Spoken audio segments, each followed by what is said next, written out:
Hello my little pumpkin seeds! Today I will be showing you how I resized this skirt and added a few alterations to make it my own. I got this skirt from Youvimi, but I've also seen it on YesStyle and AliExpress. I always seem to fall in love with clothes that just don't come in my size, so I decided to purchase this skirt knowing it would be a little too small and try my best to resize it. The things I used were a sewing machine, a seam ripper, a yard of additional fabric, thread, measuring tape, pins, a ruffler foot, and a short stem wand. Now I understand that most of you don't know how to use Magic yet, so I will be doing most of this by hand and showing you what you would use the wand for if you do know how.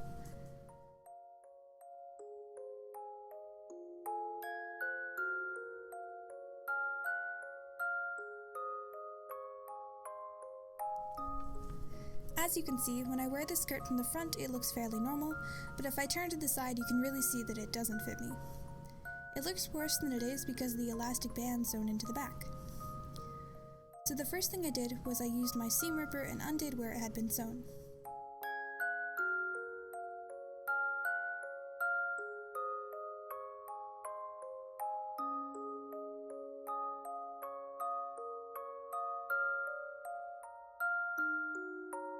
I left it loose inside of the waistband because I didn't need to remove it. The less work I make for myself, the better.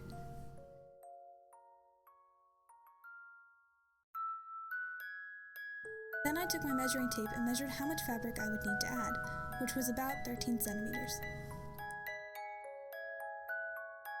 There are many ways to resize a skirt. One method is to fold the skirt inside of itself to a larger width, and then add length to the bottom later. However, I didn't really want to damage the waistband, so I decided to just add length to the side. So I seam ripped down the side of the skirt to open it up. I chose the side opposite of the zipper because I didn't want to mess with it.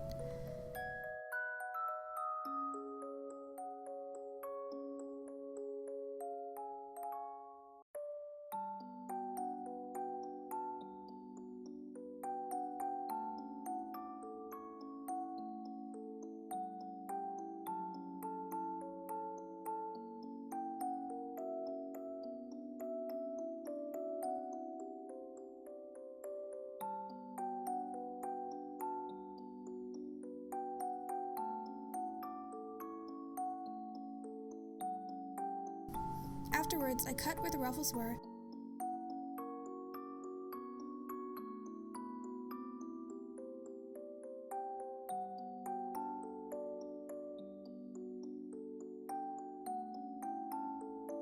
and seam ripped the waistband.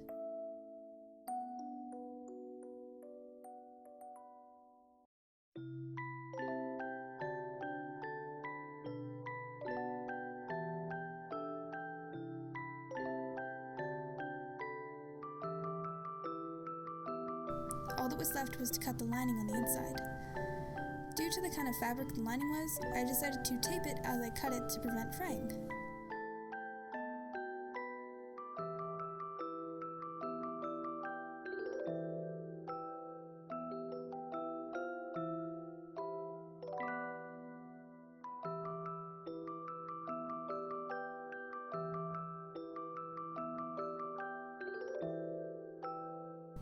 Then the skirt could open freely. The next step was to seam rip the ruffles off the bottom so I could use them as an extension to make the skirt larger. In its place, I would add black ruffles around the bottom later. Then I undid the ruffles and ironed them out, leaving me with a good amount of fabric to use as an extension. I made sure to measure how long the total length of this fabric was so I could get a better idea of how much fabric I would need when I added my black ruffles.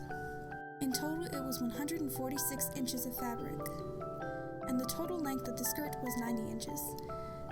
Thus, we have a ratio of 1.604 inches per inch. So in other words, for every inch on the skirt, we need 1.604 inches of fabric for the ruffles. This is really just an approximation, but in the end it was nearly perfect. More on this later. The next step was to pin these pieces of fabric to the side of the skirt and cut them to the appropriate length.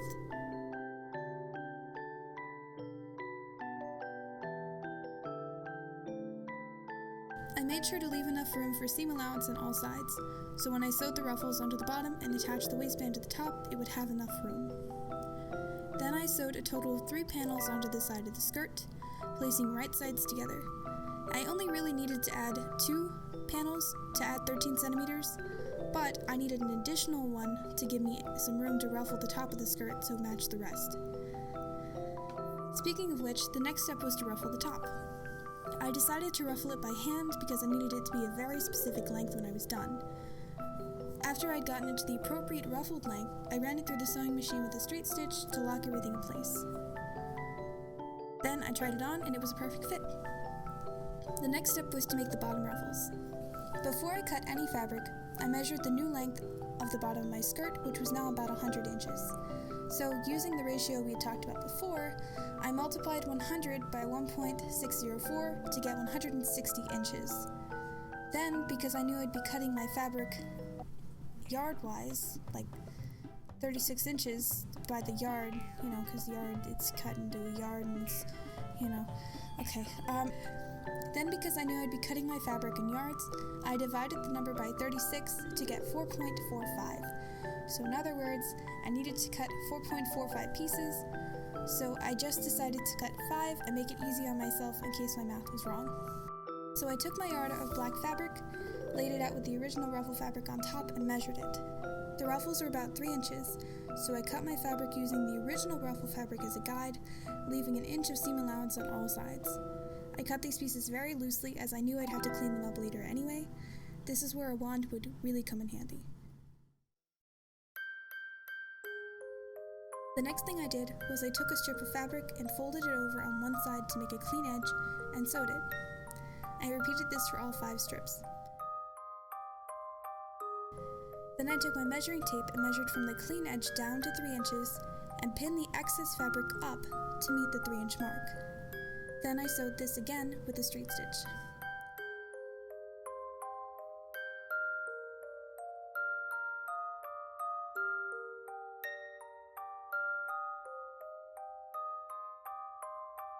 In the end, I had these 5 strips of black fabric ready to be ruffled. You could ruffle all these by hand, or you could use a ruffler foot. I usually have a hard time using these things. I had to redo these ruffles over and over again because it wouldn't work correctly. So use this with caution, and you may have to invest in a ruffler foot for your specific machine if the generic one just won't work. I, however, struggled and got some pretty okay looking ruffles in the end. The next step is to attach these ruffles to the bottom of the skirt. You place them right sides together and pin them into place, and then you sew.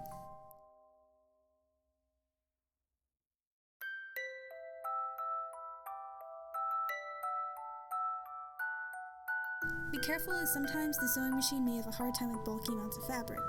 My needle actually broke on me at one point. Then we move on to the waistband. For this I took a piece of leftover original ruffle fabric and folded it in half and sewed it across.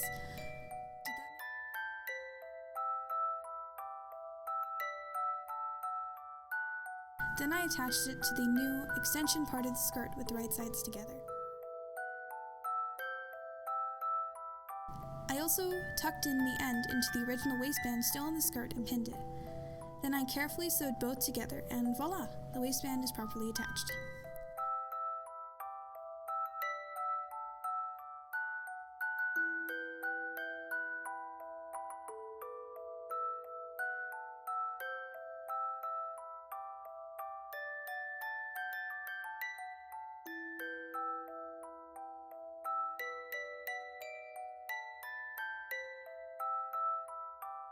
The final thing to do with the skirt was to sew up the remaining side and sew the lining so it would not fray.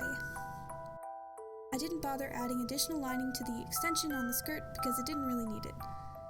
To sew the last sides together, I flipped the skirt inside out, placed right sides together, pinned it, and sewed. Finally, the skirt was done. But I also wanted to alter the straps a little as well, so I decided to add these cute little buckle strap things that I could use to adjust the strap with. To do this, I put the skirt on with the straps and marked with pins where the top and bottom of the buckle would be sewn.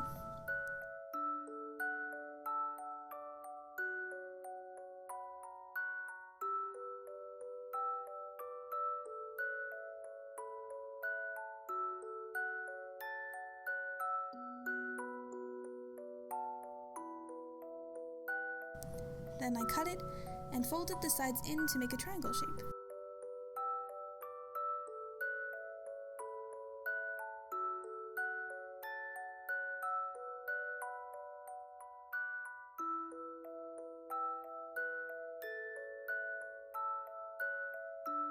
Then I sewed these closed.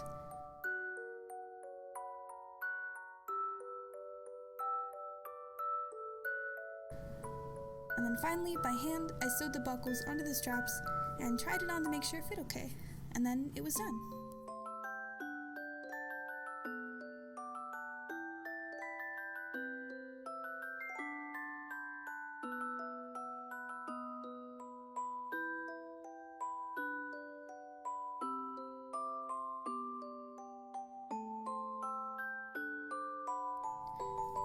This alteration took me a few days simply because I had other things to do, but I think this would probably only take a day if you had the time. It wasn't too hard, and I think the hardest part was struggling with the ruffler foot. That really chewed up my time. Other than that, everything else was pretty easy. Make sure that before you begin any resizing, you really examine the garment and make sure you know exactly what you're going to do. It will make the process a lot easier. So, no longer must you neglect looking at these cute clothes online because you know they won't carry your size. Be free and make something beautiful.